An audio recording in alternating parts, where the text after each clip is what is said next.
I finished PA school in 1986, and it was straight out of PA school that I joined NCAPA.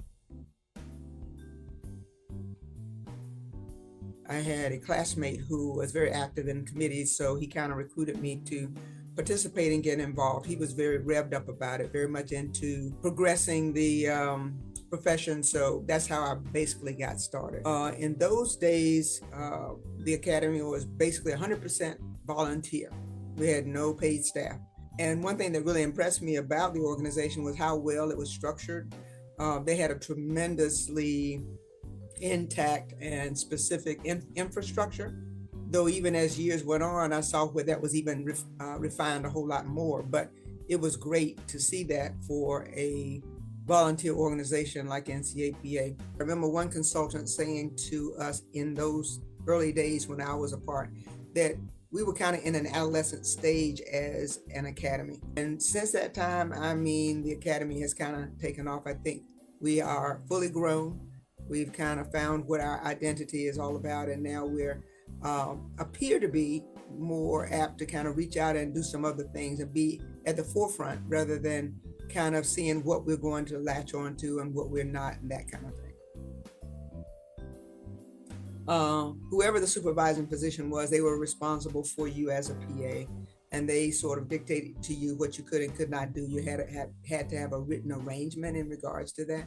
You had to list to some extent what prescriptions you were allowed to prescribe based on the agreement you had with your supervising physician. So there was a lot of oversight of the physician.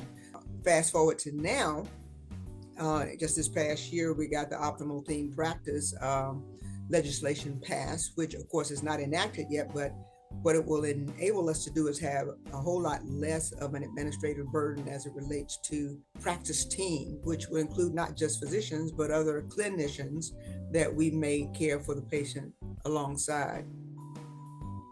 Well, it's interesting. I got there kind of by default. My true love is surgery.